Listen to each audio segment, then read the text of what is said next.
ਜਾ ਸ਼ਾਇਦ ਮੈਂ ਕਹਾਂ ਉਹਦੇ ਕੋਲ ਸੀ ਮੈਂ ਉਹਨੇ ਉਹਦਾ ਕਮਰਾ ਦਿਖਾ ਲਿਆ ਹੈ ਨੀ ਇਹ ਅੱਛੀ ਨੋਰਵੀਜਨ ਲੱਕੜੀ ਉਹਨੇ ਕਿਆ ਰਹਿਣਾ ਤਾਂ ਬਹਿ ਜਾ ਜਿੱਥੇ ਵੀ ਤੇਰੀ ਮਰਜ਼ੀ ਮੈਂ ਆਲੇ ਦੁਆਲੇ ਦੇਖਿਆ ਕੋਈ ਉੱਥੇ ਕੁਰਸੀ ਨਹੀਂ ਸੀ ਮੈਂ ਦੂਈ ਤੇ ਬਹਿ ਗਿਆ ਸਮਾਂ ਸੋਚ ਕੇ ਉਹਦੀ ਸ਼ਰਾਬ ਪੀ ਕੇ ਅਸੀਂ 2 ਵਜੇ ਤੱਕ ਗੱਲਾਂ ਕੀਤੀਆਂ ਫੇ ਉਹਨੇ ਕਿਹਾ ਸੌਣ ਦਾ ਸਮਾਂ ਹੋ ਗਿਆ Ramón Lobo, buenos días, ¿cómo estás? Muy buenos días, pues aquí mal, porque he pasado la noche con fiebre, yo creo que Vaya, es, pues. no sé si es gripe o trompitis. Trumpitis. Trompitis, Fíjate, trompitis. Yo creo que los periodistas que trabajan en este país, o los que lo hemos hecho, siempre podemos ser recordados por algún acontecimiento, o algún acontecimiento nos recuerda a nosotros, ¿no? En mi caso, pues yo que sé, el 11S o la subida de Obama, pero quienes vayan a cubrir el trumpismo, creo que nunca harán nada similar en toda su historia periodística. Va a ser una experiencia absolutamente única, ¿no? Es un día a día de mentiras constantes, un día a día de infantilismos constantes. Mucho tiene que cambiar este hombre para que después de lo que vimos ayer se convierta en un tipo realmente presidencial. Yo creo que, fíjate, nuestras peores pesadillas resulta que eran sueños. Creo que este hombre va a dar... a mí me parece preocupante porque tiene una pulsión autoritaria, sobre todo con la prensa, que recuerda la época de McCarthy, cuando la persecución, la caza de brujas, no sé, su propio jefe de prensa, Sean Spicer, culpó a los periodistas de mentir con las fotos del día de inauguración, porque hubo una comparación con las fotos de la época de Obama.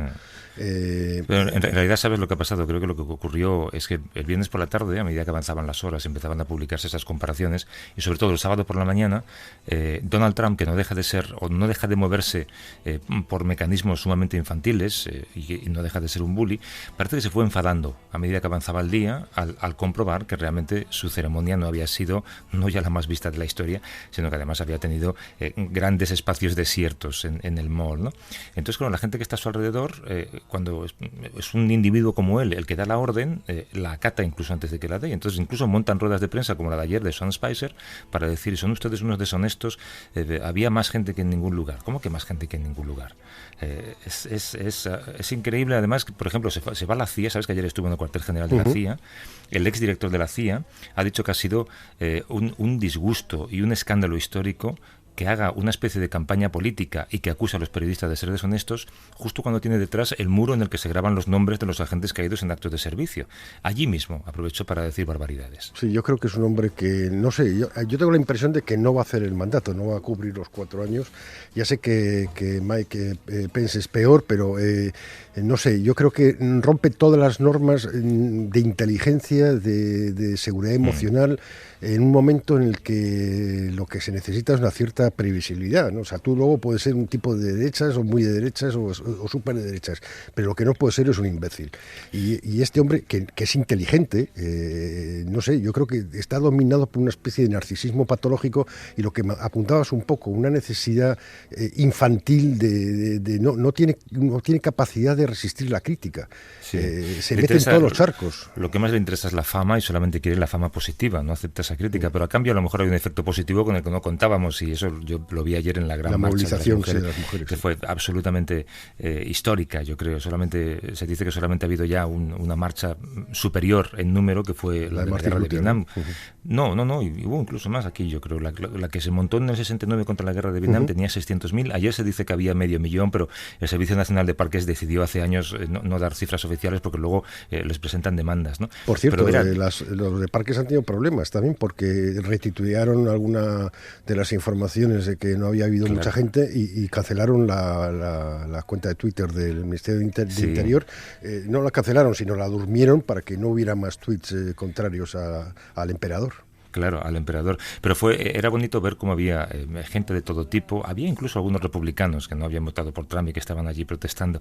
Pero los carteles te daban mucha esperanza y te reconfortaban un poco con este país, ¿no? Había mucha gente, incluso niños pequeños en carrito, que sujetaban un cartel que ponía Trump, gracias por convertirme en un activista. Hace falta que ese cartel no se olvide, porque es muy fácil ser activista el día 1, pero tienes que serlo el día 1000, ¿sabes?, de presidencia. Y luego el cartel que más me gustó, que llevaba también mucha gente y que me pareció divertidísimo, era uno que ponía Free Melania, libertad para Melania. Sí. Yo me voy a quedar con ese. Sí.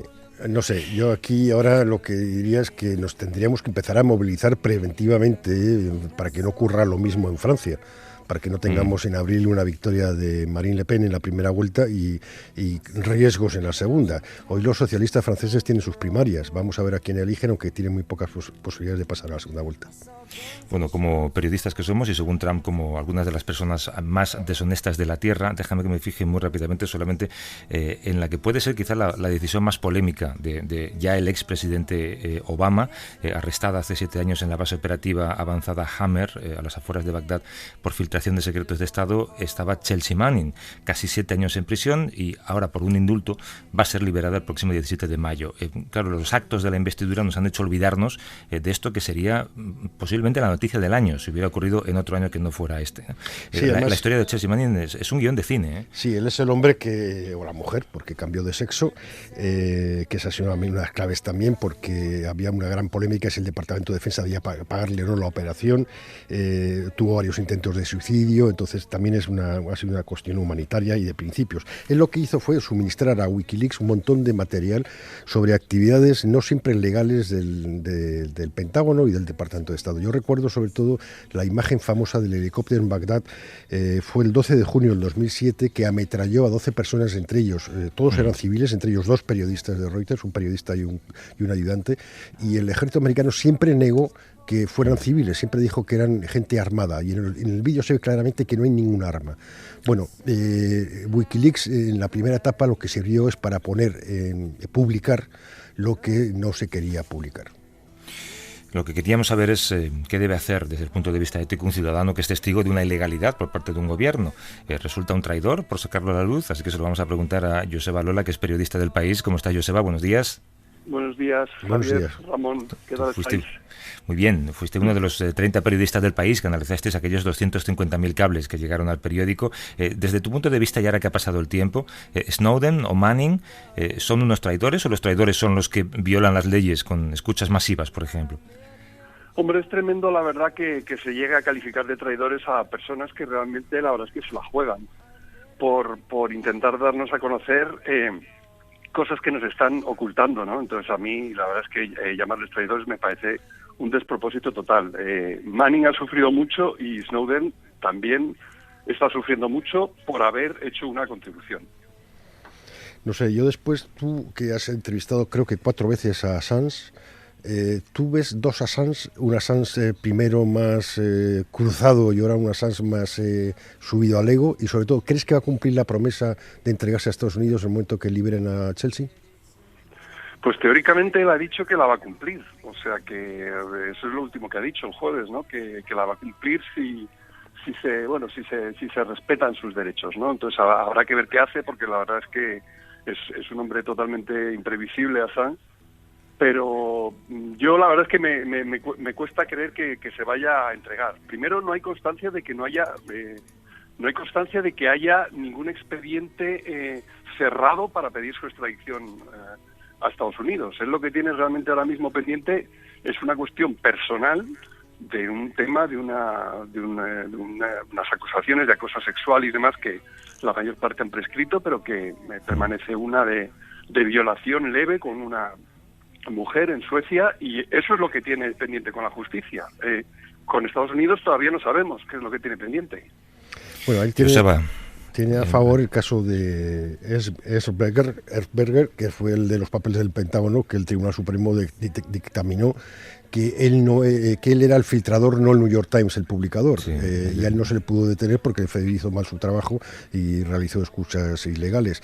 En el caso de Wikileaks, él sería el publicador y no el filtrador. Claro. Exacto, es que lo que yo creo que hay que tener en cuenta siempre en esta cuestión es que, bueno, Assange evidentemente tiene un perfil mediático impresionante y sin duda es la persona que se ha llevado el crédito de todas las filtraciones que se han producido, pero cuyo origen es Chelsea Manning. Y la contribución de esta mujer, porque lo hemos conocido al principio como hombre, pero es una persona que se ha sentido mujer desde su infancia y que es una mujer. Pues la contribución de esta mujer, lo importante es lo que ha hecho esta mujer es la que se jugó el pellejo en un momento determinado. Y esto se olvida, pensamos que es siempre Assange, no, es Manning. Bradley Manning, entonces ahora Chelsea Manning, desde hace ya unos años. Joseba Elola, periodista del País. Gracias, un abrazo. Muchas gracias. Un abrazo, Hasta luego. Chao. Please allow me to introduce myself. I'm a man of wealth.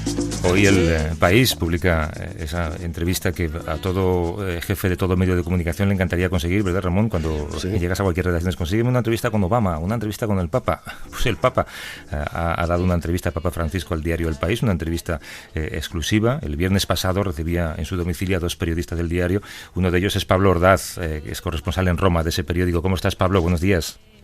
Buenos días, Javier, Ramón, ¿cómo estáis? Buenos días. Hemos visto además la fotografía en un lugar extraordinariamente humilde en su propia residencia. Lo primero te preguntaría, Pablo, por pura curiosidad periodística, ¿cómo se ha gestado esto? ¿Cuánto habéis tardado en conseguir esto? Pues mira, yo casi te podría decir que casi el tiempo que lleva el Papa de Papa, ¿no? Yo se lo llevo pidiendo desde el principio prácticamente, en los viajes, en el avión, de vez en cuando. Y bueno, la verdad es que ha sido al final cuando él ha cedido, ¿no?, a recibirnos.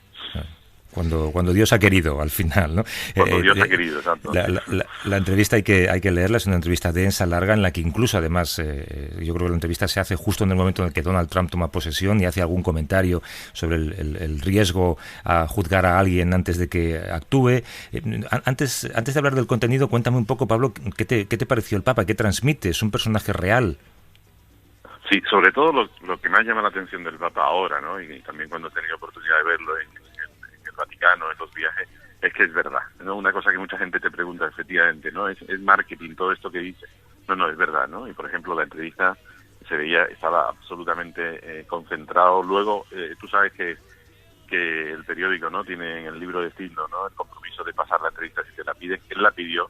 Después de dar tantos titulares, yo pensaba que, bueno, algunos, ¿no?, cuando se mete con los argentinos que lo han utilizado, cuando ¿no? O sea, sí que tiene gracia, o eso de que los santos no es la monjita esa que se le ponen los ojos para arriba, ¿no? Cosas que dice, bueno, lo mismo lo ha dicho en la conversación y luego no, él la corrigió luego al día siguiente a las 9 de la mañana de su puño y letra y corrigió erratas, ¿no? Se convirtió en un editor y en alguna cosa que él había dicho, yo pienso, yo creo, es muy curioso esto, ¿no? En el periódico no lo comentamos porque no tiene, pero él cambia, ¿no? Quita el yo, ¿no? Para parecer, no parece parecer tan personalista, ¿no? Entonces llama la atención eso, ¿no? Que es verdad, que lo dice, que a veces dice ahí, ¿no? Pego patinazos, ¿no? Lo que llama la atención es esto, ¿no? Ese borrador corregido de su puño y letra vale un dineral en Sotheby's, cuidado como un paño. Sí. De todos los temas que tocasteis, ¿cuál fue el que más le preocupaba? Eran muy interesantes estos detalles que son los que más me han gustado, cuando dice que los argentinos, por ejemplo, que van a verle, se hacen una foto con él con la promesa de que no la van a usar e inmediatamente la ponen en Instagram para aprovecharse políticamente de ello, ¿no? Pero había grandes temas al margen de los acontecimientos. Lo que más le incomodaba, ¿qué era, Pablo? Lo que más le preocupa, yo creo que ahora mismo él sigue repitiendo, ¿no?, que la desigualdad, ¿no?, es que un puñado de gente tenga el 80% de la riqueza del mundo. Hay eso que dice, ¿no?, de África. Él está muy obsesionado con África, ¿no? Dice, muchos países le dieron la independencia, pero se quedaron con el suelo, ¿no? Se quedaron explotando y condenándolo a la pobreza, ¿no? Él está muy preocupado de eso, muy preocupado de la desigualdad. Y lo que dice ahora, ¿no?, que en el tiempo, que es donde hemos sacado el titular, ¿no?, que en tiempos de crisis la gente puede llegar a eso, ¿no? Él dice, por ejemplo, no juzgar a Trump, pero enseguida empieza a decir todo lo contrario y todo el peligro que tienen personajes como Trump o como decía Ramón, dentro de poco en Francia, Marine Le Pen. Hay personajes en la Iglesia que transmiten que parece que no creen en Dios, como el cardenal Bertone, ¿no? O aquí Rouco, y hay otros que sí, que transmiten, como Amigó en Sevilla, que tú le conocías bien, y este Papa da la sensación que transmite. Por ejemplo, cuando habla del Mediterráneo, él transmite desde el sentimiento. Sí, mira, yo además se lo decía una pregunta, porque además lo puedo decir y no me avergüenza en primera persona, ¿no? La primera vez que voy a un viaje del Papa es el primer viaje que el Papa dice hacer, que es a Lampedusa, ¿no? Cuando todavía no habían ido ningún político, cuando todavía no se había producido aquel terrible, ¿no?, naufragio con más de 300 víctimas en el 2013, ¿no? Y él va allí y dice cosas muy sencillas, se pone en medio de la gente sin ningún tipo de protocolo, y dice eso tan sencillo, ¿no? De quién de nosotros de verdad ha llorado por las madres que pierden y tal. Y es verdad, ¿no? O sea, te toca ahí y toca a la gente ahí cuando va a Cerdeña, y dice, y al escuchar a un empresario que ha perdido la empresa y a un trabajador en paro, le dice, la única oración aquí es trabajo, trabajo, trabajo, ¿no? Y le dice a los curas, eso es lo de la mundanidad, que no sé, ¿sabes? Que vivir bien en el Vaticano va en contra completamente, ¿no?, de la esencia de la empresa, ¿no?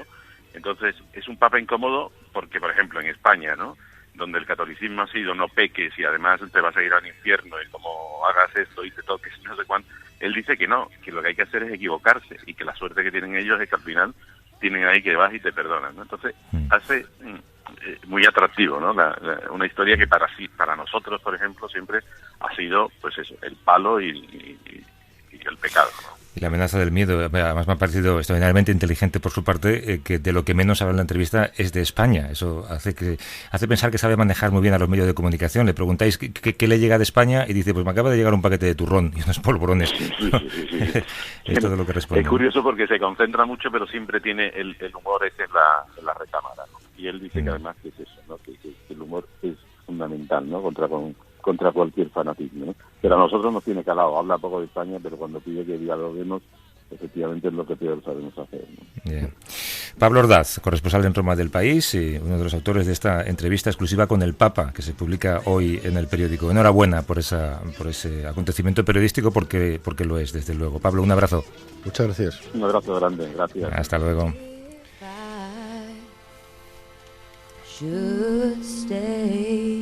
Me gustaba más Sympathy for the Devil, que estamos escuchando de fondo para dedicárselo a Trump.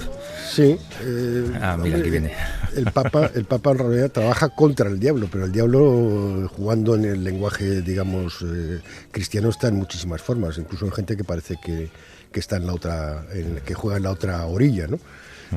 Trump, por ejemplo, mucha de esta gente que se llena de religión y va a misa o a servicios religiosos, luego actúa de una forma totalmente contraria a lo que dice que piensa.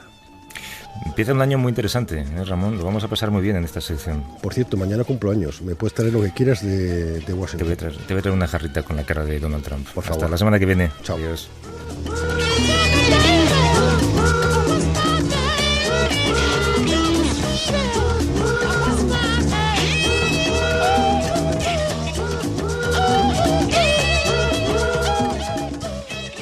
A vivir que son 2 días. Javier del Pino.